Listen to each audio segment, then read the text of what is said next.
Hi fans, thanks for clicking on the Dreaded D-Rose report. Hey, you know, with all the stock options and things that Stephanie's done, she's turned in a lot of stock, got a lot of money out of it, and then she, of course, gets a paycheck too. You would think she'd have a little bit more of a wardrobe than just a pair of dark pantsuit. Oh, come on, Stephanie, step it up. Look like something. I know you're supposed to be professional and look like, but the same pantsuit, it looks like the same pantsuit every week. Come on.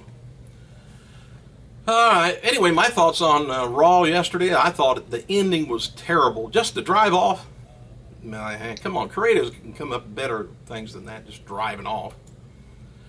But anyway, after Raw went off the air in Dayton, Ohio, John Cena continued to celebrate until Damien Sandow came out to interrupt.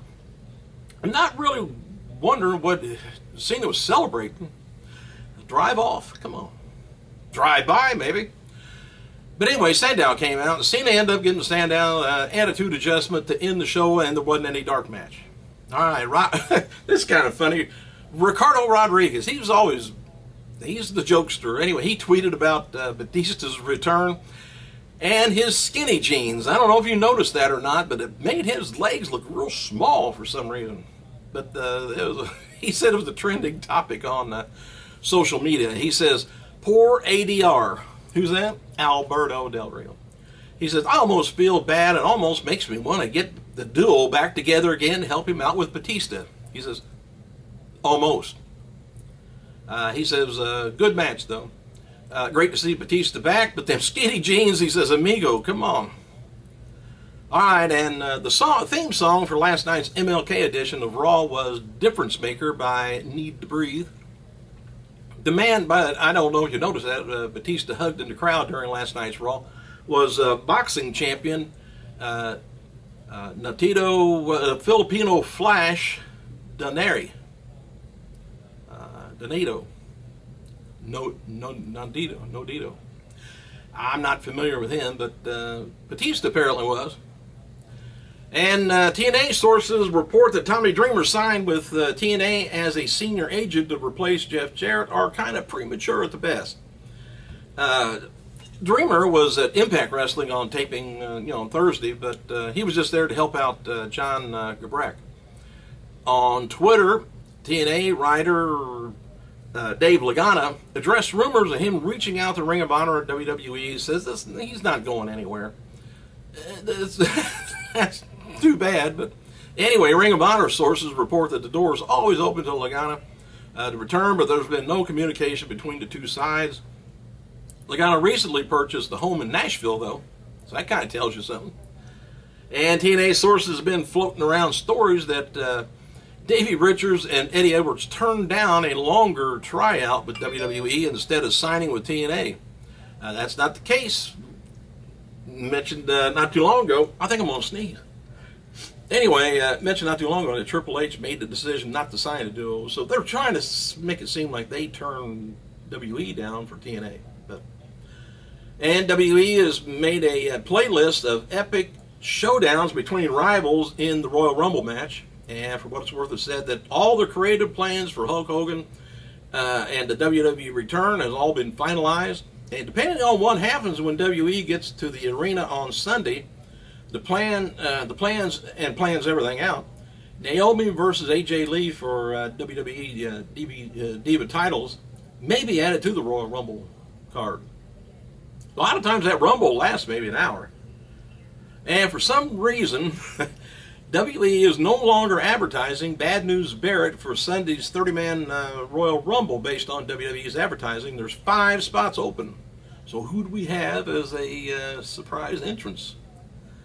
Based on the advertising, like I say, that's how many. And the following stars are being advertised for the match. Here we go. Count them down if you want. Or please make a note of it.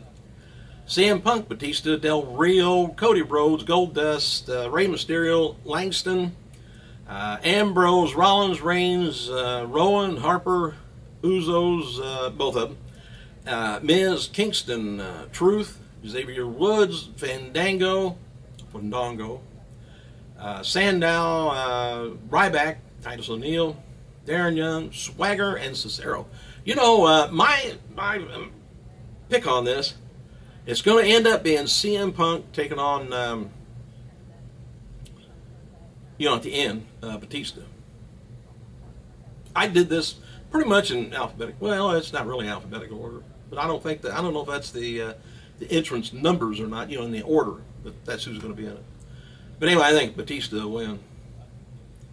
WWE's website has launched the third question for the WWE Countdown on the network. This question asks fans, what was the most thunderous return out of these big WWE TV returns? You can mention it. What do you think, the biggest? Triple H on Raw in 2002. I think that's when he came back from the quad. Brock Lesnar in 2012, a couple of years ago. John Cena's Royal Rumble 2008. Don't know why he came back then for sure. Anyway, Hulk Hogan at No Way Out 2002. Shawn Michaels at SummerSlam 2002. Bret Hart at 2010 Raw. I think that's when he must have greeted and kissed and made up with Shawn Michaels.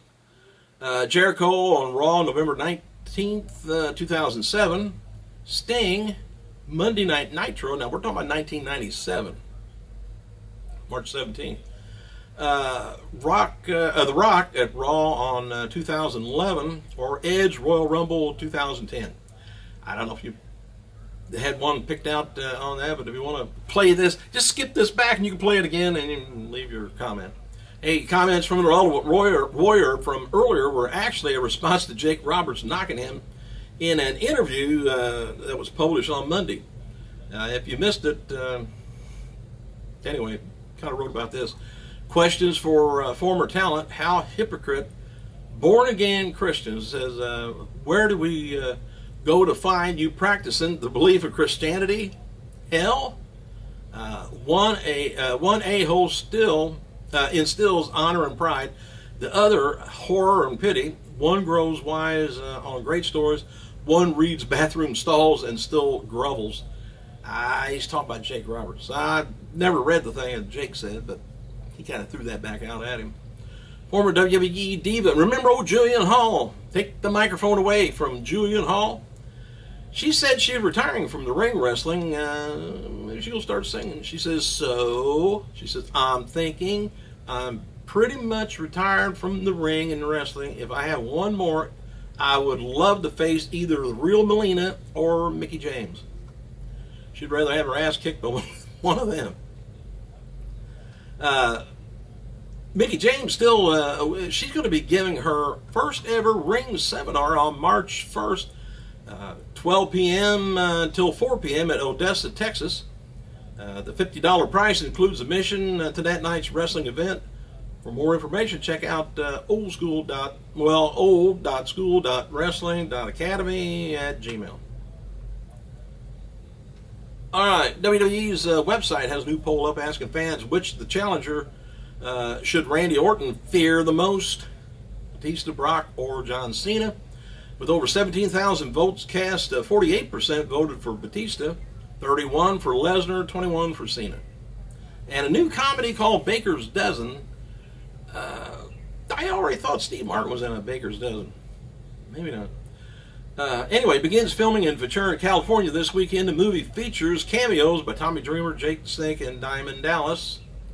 Colt Cabana and friends will be watching and discussing bad wrestling movies similar to Mystery Science Theater 3000 during WrestleMania 30 weekend in New Orleans at the New Movement Theater. And WWE's released a new Animal Hunts Alone t-shirt for Batista. I seen a picture of it. I don't mind that one. I think it looks kind of nice. And it's not a cartoonish looking thing. And happy birthday to two-foot-time AAA Cruiser champion Alex Kozlov, 30 years old. Hall of Famer Ivan Putski, 73. And WWE Diva champion Maurice, 31. Also, this would have been the birthday of legendary promoter Sandy Barr, 76 years old, WWE Hall of Famer Arnold Skaglin, 89 years old, and former WCW referee Mark Harris, 52. And on this day in 1985, Wrestling World lost WWE Hall of Famer Eddie Graham at the age of 55. Thanks for clicking, you guys. I gotta go.